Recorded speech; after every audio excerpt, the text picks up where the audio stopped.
வணக்கம். பண கஷ்டம் விலகுவதற்கான தாந்திரிகம். வளர்பிறை வெள்ளிக்கிழமை அன்று புளிய மரத்து குச்சி, நெல்லி மரத்தோட குச்சி, கொத்துமல்லியோட குச்சிங்க. அந்த 3 குச்சி நீங்க வெள்ளிக்கிழமை அன்று சேகரிச்சு எடுத்து வந்து அதை கொஞ்சம் சுத்தி பண்ணிக்கங்க. அதாவது எலுமிச்சம்பழம், பால், தண்ணீர், இளநீர், தண்ணீர் இது 3ல வந்து கழுவி எடுத்துக்கிட்டு அதை நல்லா கிளீனா தொடச்சி எடுத்துக்கிட்டு நல்லா வாசனை திரவியம் இருக்குல்ல, இந்த புனுகு, அரகஜா, ஜவ்வாது அந்த பொருட்களை வந்து இது மேல கொஞ்சம் நல்லா வாசனை வந்து தடவி விட்டுக்குங்க. தடவி விட்டுக்கிட்டு இந்த பட்டு நூல் இருக்கு இல்லையா, பட்டு நூல், பச்சை கலர் பட்டு நூல் வந்து எடுத்துக்கிட்டு பட்டு நூல் எடுத்துக்கிட்டு இந்த குச்சி சும்மா ஒரு 4 இன்ச்சு நீளத்துக்கு இருந்தா போதுங்க. இந்த குச்சி அந்த அளவுக்கு பார்த்து ஒடிச்சு எடுத்துக்கணும். 3 குச்சியும் எடுத்துக்கிட்டு பட்டு நூல் எடுத்து அந்த பட்டு நூலால வந்து இந்த 3 குச்சி சேர்த்து வந்து கட்டுங்க.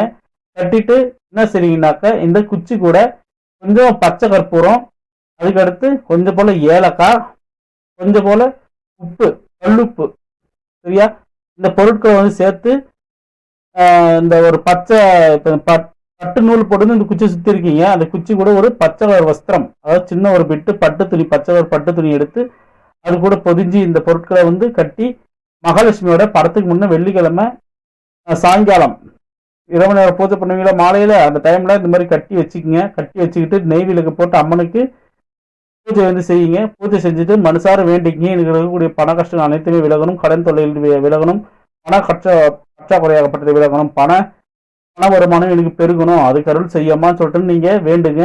வேண்டி எடுத்துக்கிட்டு உங்களோட பணம் வைக்கக்கூடிய இடத்துல இந்த குச்சி போட்டு கட்டி வச்சிருக்கீங்கல்ல, இந்த பொருட்கள்லாம் போட்டு அந்த துணியை அப்படியே கட்டி எடுத்துட்டு போய் என்ன செய்யுங்க, நம்ம அடிச்சு எடுத்துட்டு போய் பணம் வைக்கக்கூடிய இடத்துல வச்சுக்கோங்க. வச்சுக்கிட்டு நீங்க தினந்தோறும் பூஜை பண்ணும்போது செவ்வாய், வெள்ளி, அமாவாசை, பௌர்ணமிகளாம் பண்ணுவீங்க இல்லையா, அந்த டைம்ல இந்த பொருளுக்கும் வந்து நீங்க பூஜை பண்ணிக்கிட்டு வாங்க. நீங்க வச்சிருக்கக்கூடிய இந்த குச்சிக்கும் பூஜை பண்ணிக்கிட்டு வாங்க.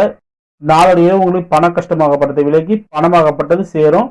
கையில 4 காசு தங்குங்க. உங்களோட வருமானத்துக்கு ஏற்ற அளவுக்கு அதிகமா உங்களுக்கு பண வருமானம் ஆகப்பட்டது ஏதோ ஒரு பக்கம் இருந்து உங்களுக்கு கிடைக்கும். சில எதிர்பாராத அதிர்ஷ்டங்களாகப்பட்டது உங்களுக்கு பெறுவீங்க. சரிங்களா?